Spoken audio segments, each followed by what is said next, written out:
21 de julio de 1973, Lillehammer, Noruega. Imagina el lugar más seguro de la Tierra. Un pueblo noruego donde la policía no lleva armas, donde nadie cierra la puerta de su casa con llave y donde el único delito registrado en años es el robo de una bicicleta. Es Lillehammer, el último lugar donde esperarías ver un asesinato político. Pero esta noche, la muerte ha venido a visitar. Un hombre camina de la mano de su esposa embarazada. Vienen del cine, se ríen. Él es un camarero marroquí, un hombre sencillo que ama la música y la natación. Lo que él no sabe es que, desde un Mazda blanco estacionado en la sombra, los ojos más letales del mundo lo están observando. Son agentes del Kidon, la unidad de asesinos de élite del Mossad israelí. Para ellos, ese hombre no es un camarero. Creen que es Ali Hassan Salameh, el príncipe rojo. El cerebro detrás de la masacre de Múnich, el terrorista más buscado del planeta. La tensión en el coche es insoportable. ¿Es él?, pregunta uno. «Es él. Fuego». Dos agentes bajan. No hay advertencia, no hay chequeo de identidad. Sacan pistolas Beretta calibre 22, el arma favorita de los espías por su silencio. 14 disparos. El hombre cae fulminado frente a su mujer, que grita horrorizada mientras la sangre mancha el suelo inmaculado de Noruega. Los asesinos huyen, convencidos de que han salvado a Israel, pero han cometido un error fatal, un error que destruirá la reputación del Mossad durante décadas. El hombre muerto en el suelo no es un terrorista, es Ahmed Bouchiki, un inocente que simplemente se parecía al objetivo. En los próximos días, la red de espionaje más temida del mundo colapsará como un castillo de naipes, exponiendo a sus agentes y humillando a una nación entera. Bienvenidos al desastre de Lillehammer. Para entender el error, hay que entender la furia. 10 meses antes de esa noche en Noruega, el grupo terrorista Septiembre Negro había secuestrado y ejecutado a 11 atletas israelíes en los Juegos Olímpicos de Múnich. Israel estaba traumatizado. La primera ministra, Golda Meir, dio una orden secreta que activó la operación Cólera de Dios. El objetivo era simple y bíblico: matadlos a todos. Durante meses, el Mossad funcionó como una máquina perfecta. En Roma mataron al traductor de los terroristas. En París, al representante de la OLP con una bomba en el teléfono. En Beirut, los comandos desembarcaron en la playa y ejecutaron a 3 líderes en sus camas. Se sentían invencibles, se sentían dioses vengadores. Pero la arrogancia es peligrosa en el mundo de las sombras. Obsesionados con encontrar a la ballena blanca, Ali Hassan Salameh, el Mossad rompió sus propias reglas de seguridad. Enviaron a un equipo mixto de veteranos cansados y novatos ansiosos a un país desconocido, confiando en informantes dudosos y en una identificación visual hecha en la oscuridad. Creyeron que podían matar en la tranquila Escandinavia y desaparecer sin dejar rastro. Se equivocaron. La policía noruega, lejos de ser incompetente, desmontó la operación en 48 horas, arrestando a 6 agentes y recuperando las llaves de los pisos francos, las listas de códigos y los números de teléfono de la inteligencia israelí en toda Europa. En este episodio de La Sombra de la Historia diseccionamos la anatomía del fracaso. Veremos cómo la presión política nubló el juicio de los mejores espías del mundo y cómo un camarero inocente pagó el precio de una guerra que no era la suya. Si quieres conocer la cara más oscura y humana del espionaje, suscríbete ahora. Dale a me gusta. Entremos en la mente de los asesinos que fallaron. La sombra de Múnich, julio de 1973. Para entender el desastre, hay que entrar en la mente del Mossad en ese verano. La operación Cólera de Dios lleva 10 meses en marcha. Es una maquinaria de muerte eficiente. La unidad Caesarea, el brazo de operaciones especiales del Mossad, bajo el mando del legendario Mike Harari, ha eliminado metódicamente a la mayoría de los nombres en la lista X de Golda Meir. En Roma, Wael Zweiter recibió 11 balazos en el portal de su casa. En París, Mahmoud Hamshari perdió una pierna y la vida cuando su teléfono explotó. En Beirut, 3 líderes de la OLP fueron ejecutados en sus propios dormitorios por comandos disfrazados de mujeres, incluido el futuro primer ministro Ehud Barak. El Mossad se siente infalible. Han desarrollado lo que en psicología operativa se llama fiebre de la victoria. Creen que pueden operar en cualquier lugar, matar a cualquiera y desaparecer. Pero hay un nombre que se les escapa. El nombre más importante, el as de picas, Ali Hassan Salamé, el príncipe rojo. Salamé no es un terrorista común que vive en cuevas. Le llaman el príncipe rojo. Es el jefe de operaciones de Septiembre Negro y el arquitecto intelectual de la masacre de los atletas en Múnich. Es un playboy, rico, educado en Alemania, guapo, carismático. Se pasea por Europa con trajes italianos a medida, conduce coches deportivos y está casado con una Miss Universo, Georgina Risk. Es la antítesis del guerrillero sucio y es un fantasma. El Mossad está obsesionado con él. Zvi Samir, el director del Mossad, lo quiere muerto más que a nadie. Esa obsesión nubla el juicio. La necesidad de venganza empieza a superar a la necesidad de verificación. A principios de julio llega un soplo de inteligencia. Un informante de bajo nivel en Ginebra asegura que Salamé ha viajado al norte de Europa. Su destino, Escandinavia. Es un dato vago, impreciso. En circunstancias normales, el Mossad lo descartaría o lo vigilaría durante meses. Pero no son tiempos normales. La presión política desde Jerusalén es asfixiante. Mike Harari decide actuar, moviliza al equipo. Pero los mejores agentes, los veteranos de cólera de Dios, están agotados o quemados tras meses de asesinatos. Harari tiene que improvisar. Forma un equipo mixto. Algunos asesinos de élite del Kidon, la subunidad de ejecuciones, pero rellena los huecos de logística y vigilancia con agentes de campo menos experimentados e incluso con voluntarios ansiosos. Es el primer error fatal. Diluir la calidad del equipo para una misión de alta prioridad. Destino: Noruega. El rastro los lleva a Lillehammer. Es un pueblo turístico de 20.000 habitantes, famoso por sus estaciones de esquí, rodeado de bosques y lagos. En invierno es un paraíso blanco. En verano, bajo el sol de medianoche, es un lugar donde el tiempo parece detenerse. Es el entorno operativo más hostil posible para un equipo de vigilancia encubierta. ¿Por qué? Porque en Lillehammer todo el mundo se conoce. Un extraño destaca como un neón en la oscuridad, y el Mossad envía no a 2 o 3 agentes, sino a 15. Llegan en vuelos separados a Oslo y alquilan coches.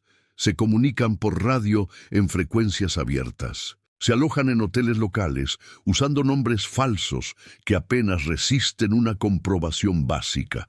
Conducen de forma agresiva. Se reúnen en lugares públicos. Para los lugareños noruegos, estos turistas son sospechosos desde el primer día. Parecen una banda de gánsteres incompetentes, no espías internacionales. Pero la policía local, inocente y confiada, no interviene. Simplemente observan con curiosidad. La identificación maldita. El 20 de julio, el equipo cree haber encontrado a su hombre. En una cafetería del centro, un agente de vigilancia ve a un hombre de piel aceitunada, pelo negro rizado y rasgos árabes. Está sentado tomando un café.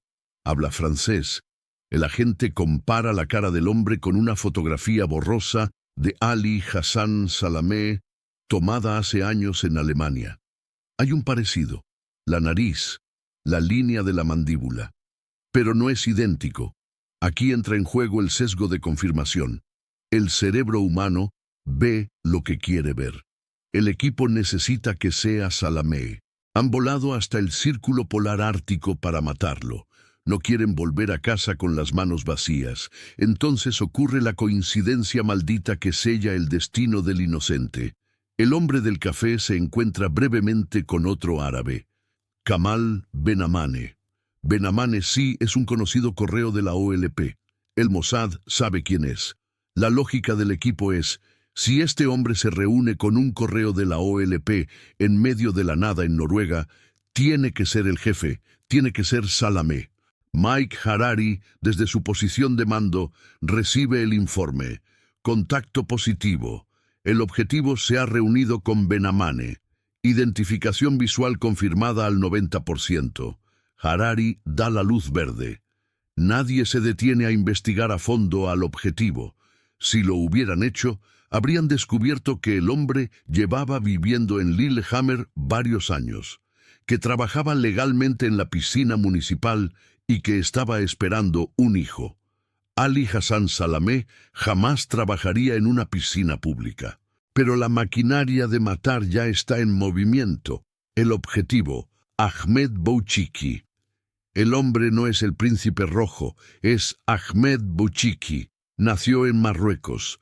Es hermano de Chico Bouchiki, uno de los fundadores de la famosa banda musical Gypsy Kings. Ahmed es un alma gentil. Emigró a Noruega buscando paz y una vida mejor. Se enamoró de una noruega, Toril Larsen. Se casaron.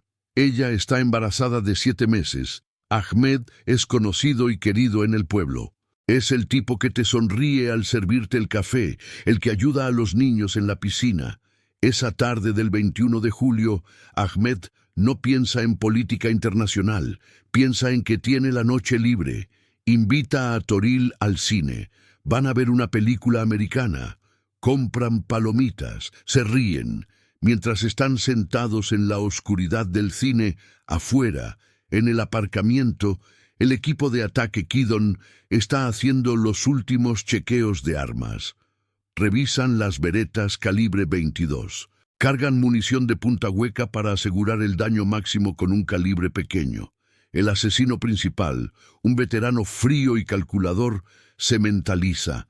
Para él, está a punto de matar al monstruo de Múnich. No siente remordimientos, siente deber. El coche de huida, un Mazda blanco alquilado, se posiciona en la ruta de regreso a casa de los Bouchiki. Es una trampa simple, brutal y directa. El sol de medianoche baña las calles con una luz azulada y surrealista. Son las 22:30. La película termina. Ahmed y Toril salen del cine cogidos de la mano. El autobús hacia su casa ya ha pasado, así que deciden caminar. Es un paseo agradable. El aire es fresco. Caminan hacia la parada de autobús en la calle Rug de Beyen, cerca de su apartamento. Ahmed nota un coche blanco que pasa despacio. No le da importancia. Es el último error que cometerá en su vida. A 10 metros de distancia, la puerta del Mazda se abre. El Mossad ha decidido ejecutar la sentencia. La tragedia es inevitable. La calle Rug de Beyen, 22:35 horas. La noche en Lillehammer es luminosa y espectral. El sol de medianoche baña los pinos y las casas de madera con una luz grisácea que elimina las sombras profundas. Ahmed Bouchiki y su esposa embarazada, Toril, caminan despacio por la calle Rug de Beyen. Vienen del cine todavía comentando la película. El sonido de sus pasos sobre la grava es lo único que rompe el silencio del barrio residencial. Detrás de ellos, el Mazda blanco alquilado se acerca con el motor a bajas revoluciones. Dentro del coche, la tensión es eléctrica. El conductor frena suavemente. No hay gritos, no hay advertencias, no es un arresto. Es una neutralización. 2 hombres bajan del vehículo. Son profesionales del Kidon. No llevan máscaras. Confían en la velocidad y en salir del país antes de que nadie pueda dibujar un boceto policial.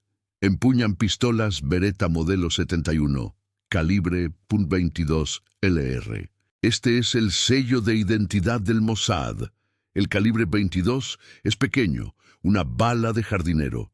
pero es extremadamente silencioso y letal a corta distancia si se usa correctamente.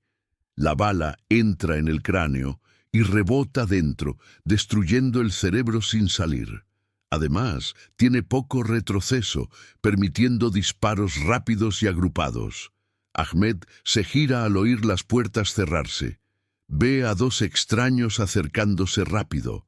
Antes de que su cerebro pueda procesar la amenaza, el primer disparo suena. Fut. No suena como un cañón. Suena como un látigo golpeando una mesa. La bala impacta en el pecho de Ahmed. Luego se desata la tormenta. Fut, fut, fut, fut, fut. Los asesinos vacían sus cargadores con una eficiencia mecánica. 14 balas impactan en el cuerpo del camarero marroquí. Pecho, abdomen, cabeza. La violencia cinética del ataque lo lanza hacia atrás. Cae pesadamente sobre la acera de grava. Toril, su esposa, no es el objetivo. Pero está ahí, en la línea de fuego, viendo cómo el padre de su futuro hijo es despedazado frente a sus ojos. Cae al suelo junto a él, gritando. Un grito desgarrador que despierta a todo el vecindario. Los asesinos se detienen un segundo. Miran el cuerpo. Está inmóvil. El príncipe rojo ha muerto. Misión cumplida. No verifican el pulso, no registran los bolsillos. El protocolo de seguridad exige hit and run, golpear y correr. Suben al Mazda. El conductor pisa el acelerador. Los neumáticos chirrían sobre el asfalto frío. Desaparecen calle abajo, dejando atrás una nube de humo de escape y el olor metálico de la sangre mezclado con el aire puro de la montaña. El error de la matrícula. Los agentes del Mossad son la élite, pero esa noche cometen errores de novatos. El primero, testigos. Lillehammer es un pueblo tranquilo, pero no está desierto. Los vecinos se asoman a las ventanas al oír los disparos y los gritos. Uno de ellos, con la mente clara, no mira a los hombres, que son borrones en la distancia, mira al coche, anota la matrícula y el modelo. A los pocos minutos, la policía de Lillehammer llega a la escena. Encuentran a Toril en estado de shock, abrazada al cadáver de Ahmed. La sangre ha empapado su vestido de maternidad. Para los policías locales, acostumbrados a lidiar con conductores ebrios o robos de bicicletas, esto es el apocalipsis. Pero reaccionan con rapidez escandinava. Lanzan una alerta nacional. APC. Buscan un Mazda blanco. Y aquí viene el segundo error fatal del Mossad. La logística perezosa. En una operación encubierta de alto nivel, Black Op, los coches se roban o se alquilan con documentación falsa indetectable y se cambian las placas inmediatamente después del golpe. Pero el equipo de Lillehammer, confiado en que estaban en territorio seguro y que la policía noruega era lenta, había alquilado el coche legalmente a su propio nombre o con coartadas débiles. Y peor aún, no cambiaron de coche. Condujeron el mismo vehículo del crimen hacia su piso franco, y luego planearon usarlo para ir a la estación de tren al día siguiente. La cacería comienza. A la mañana siguiente, 22 de julio, el equipo empieza a dispersarse. Mike Harari y el tirador principal logran salir del país en ferry o avión privado antes de que se cierren las redes. Escapan por los pelos, pero el equipo de apoyo, los logísticos, se quedan atrás para limpiar. Dos agentes, Dan Airbel y Marian Gladnikov, cometen la estupidez de ir al aeropuerto de Oslo, Fornebu, devolviendo el coche alquilado que la policía ya está buscando. La policía del aeropuerto ve la matrícula, los detienen. No hay tiroteo. Se rinden sin resistencia. Creen que pueden usar su cobertura. Somos turistas. No sabemos nada. Pero la policía noruega no es tonta. Registran sus pertenencias. Encuentran algo que ningún turista lleva. Números de teléfono. No están encriptados. Están anotados en papel. Son números de pisos francos en París, Roma y Tel Aviv. Y encuentran las llaves de un apartamento en Oslo. La policía hace una redada en el apartamento. Allí encuentran a otros 4 agentes del Mossad.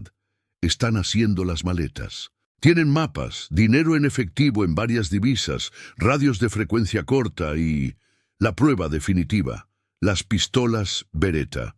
Los agentes del Mossad, la organización más secreta del mundo, han sido atrapados con el arma humeante en la mano. El eslabón débil, Dan Aerbel. Los 6 detenidos son llevados a la comisaría central de Oslo. El inspector jefe, un hombre metódico llamado Haugen, sabe que tiene algo grande entre manos. Los interroga por separado. Los agentes entrenados del Kidon, como Silvia Rafael, una agente legendaria, mantienen el silencio o se ciñen a su historia de cubierta. Son rocas. Pero Dan Aerbel no es un asesino del Kidon. Es un agente de apoyo, un danés reclutado por su conocimiento del idioma y la región. Y tiene una debilidad secreta que el Mossad pasó por alto en su perfil psicológico: claustrofobia extrema. La policía noruega no lo tortura, no le arrancan las uñas. Simplemente lo meten en una celda pequeña, oscura y sin ventanas en el sótano de la comisaría. Lo dejan allí unas horas. Para Aerbel, esa celda es el infierno. Las paredes se cierran sobre él. Empieza a hiperventilar. Pierde la noción de la realidad. Cuando el inspector abre la puerta, Aerbel es un hombre roto. «Sáquenme de aquí. Les diré todo. Todo». Y lo hace. Canta como un pájaro. No solo admite que son del Mossad, admite que el objetivo era Ali Hassan Salameh, confirmando así el error de identidad. Da los nombres reales de sus compañeros, revela la red de pisos francos en toda Europa, da códigos de comunicación. Es la mayor filtración de inteligencia en la historia de Israel.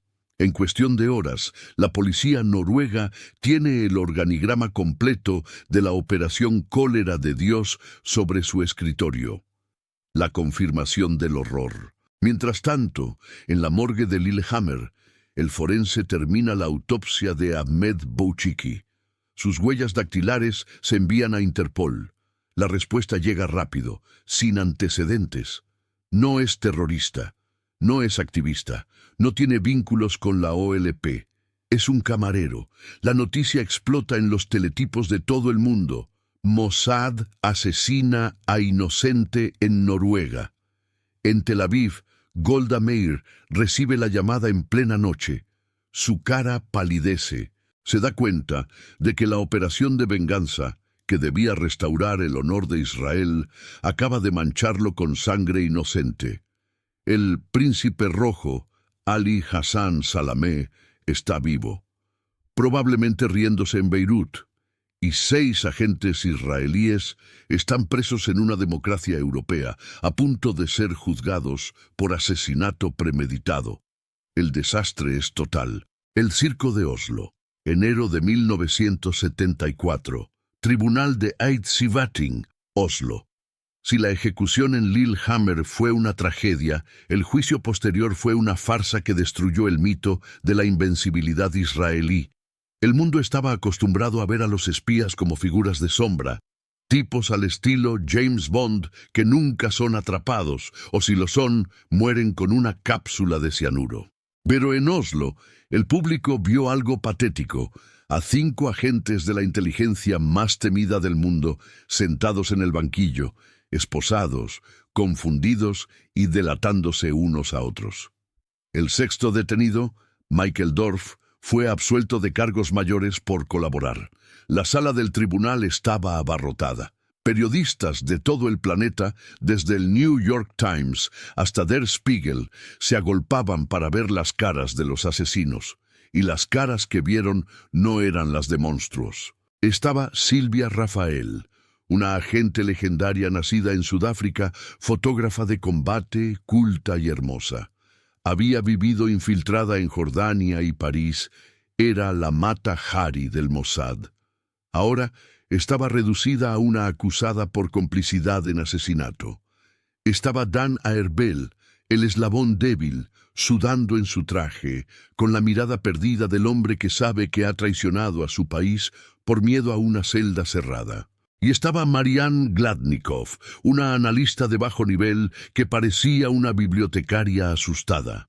El fiscal noruego, Håkon Wicker, no tuvo piedad. Desmontó la defensa de seguridad nacional pieza por pieza. Expuso la incompetencia operativa, coches alquilados a nombre propio, falta de vigilancia previa, la identificación errónea basada en una foto borrosa.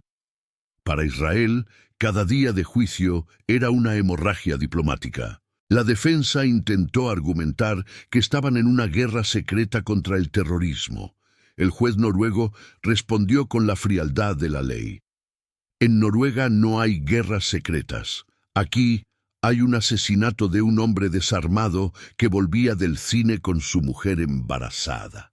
El veredicto fue devastador. 5 de los 6 agentes fueron condenados a penas de prisión que oscilaban entre 1 año y 5 años y medio. Fue la primera vez en la historia que un equipo completo de Black Ops de una nación occidental era juzgado y encarcelado públicamente.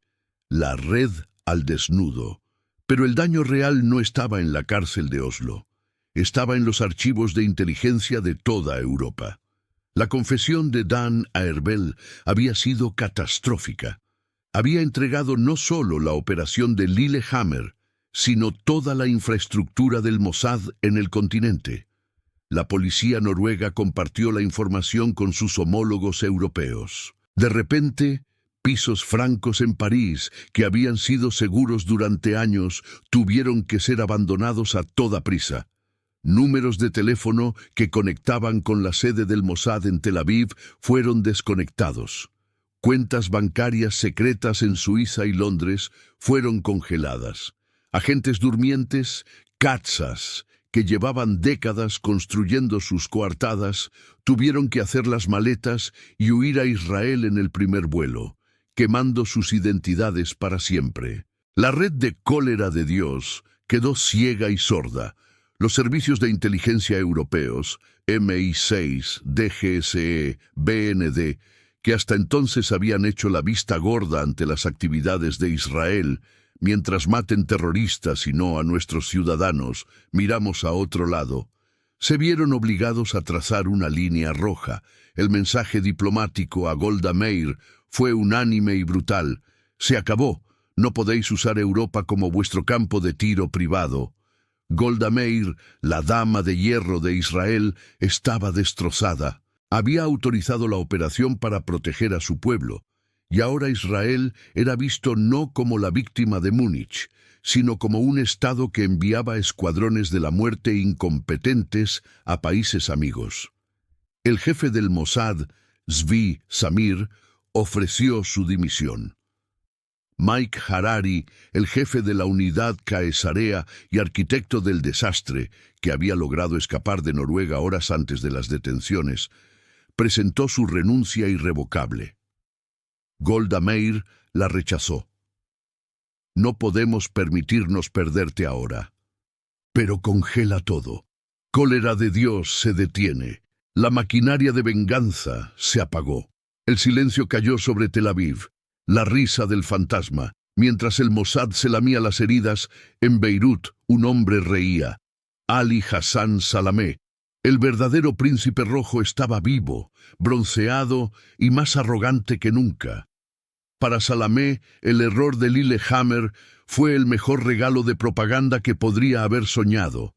Convocó a la prensa occidental en su refugio de Beirut.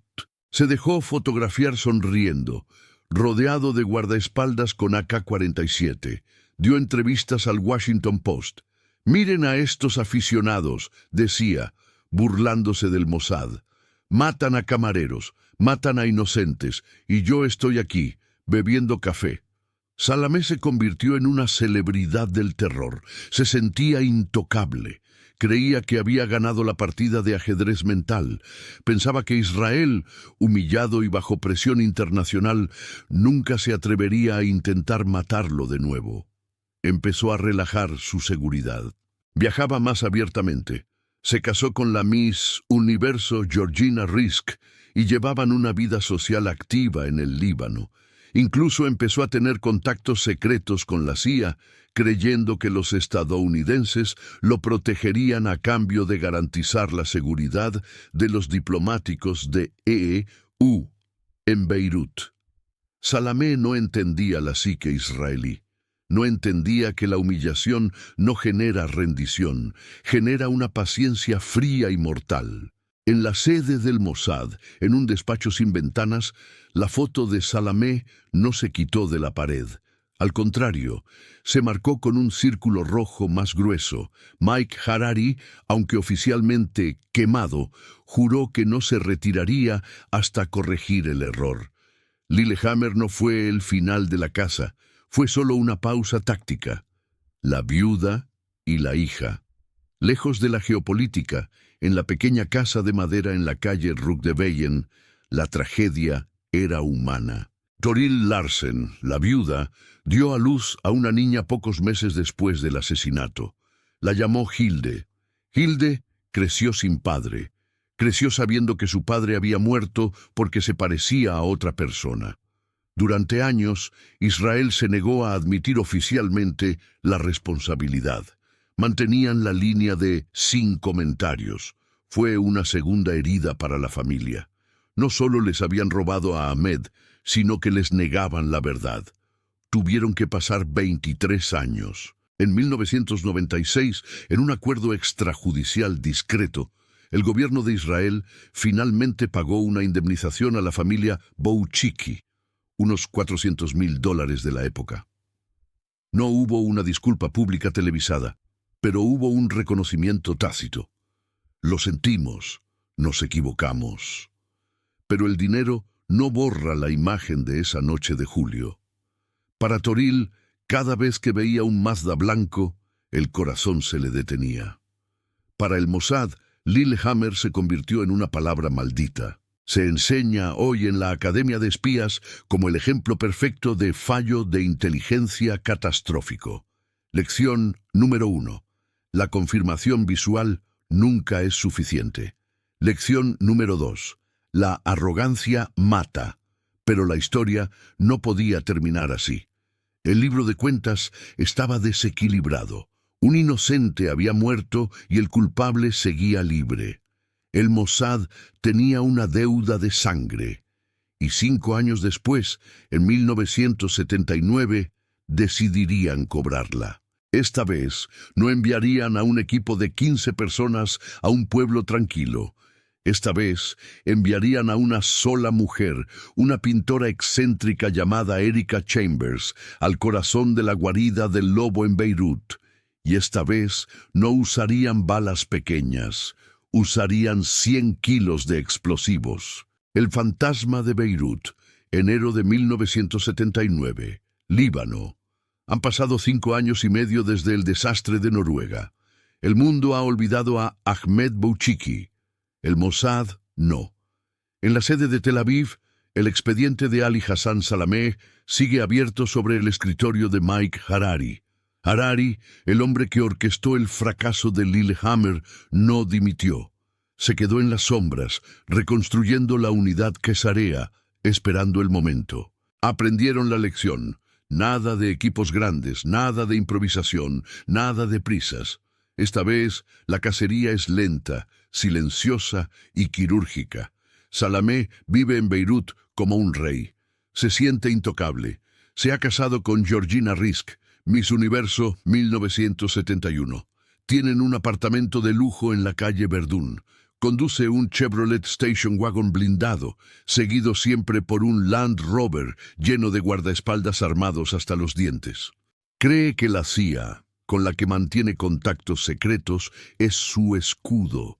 Cree que el Mossad está demasiado asustado por el escándalo de Lillehammer para volver a intentar algo en suelo extranjero. Se equivoca.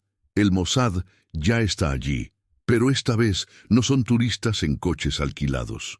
Es una mujer sola, la dama de los gatos.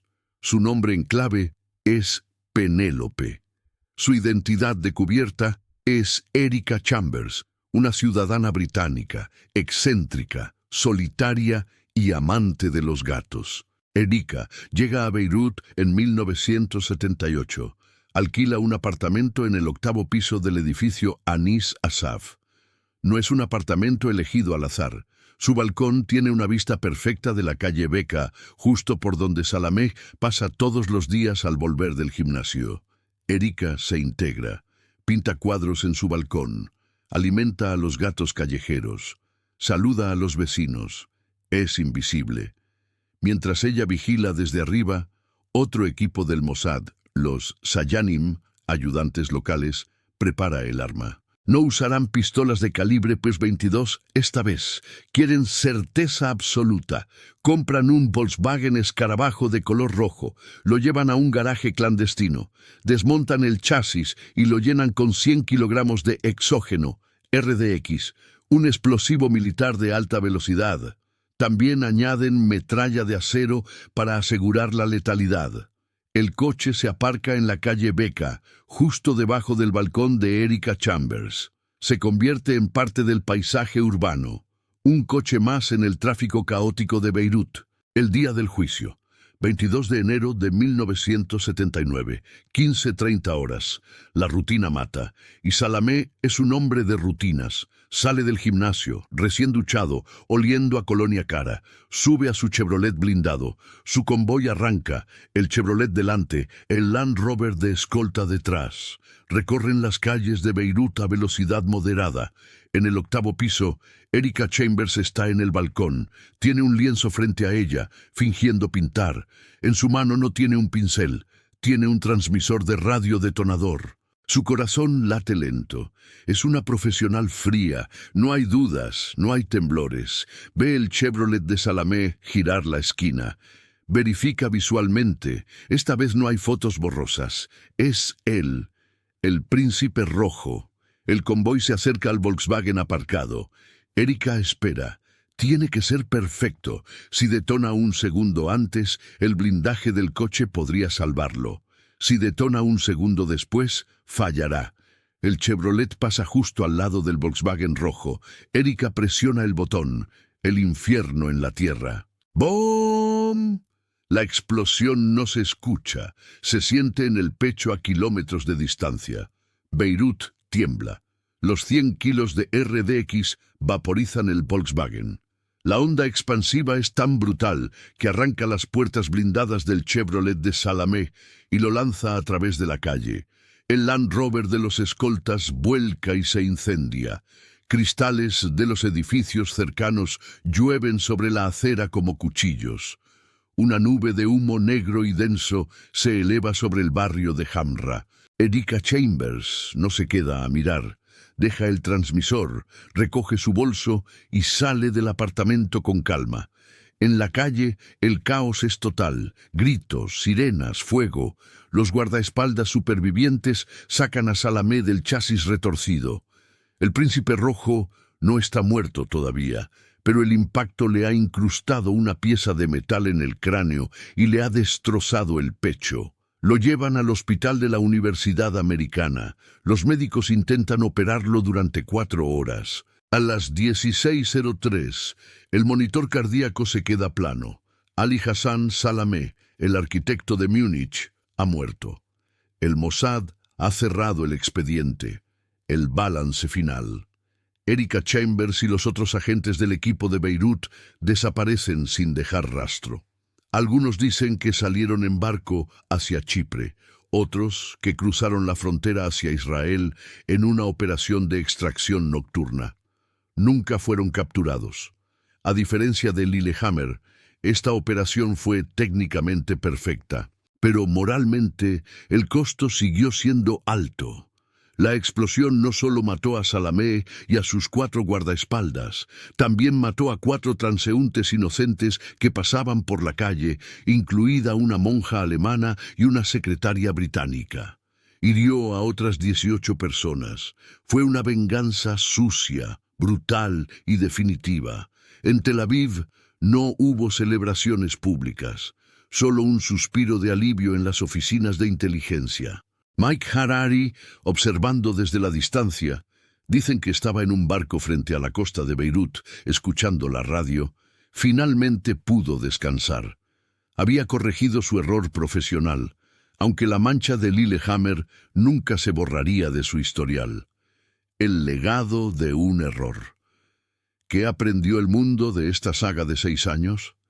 Que el brazo de Israel es largo, pero no infalible. Que la venganza es un plato que se sirve frío, pero que a menudo salpica sangre a quienes no tienen nada que ver.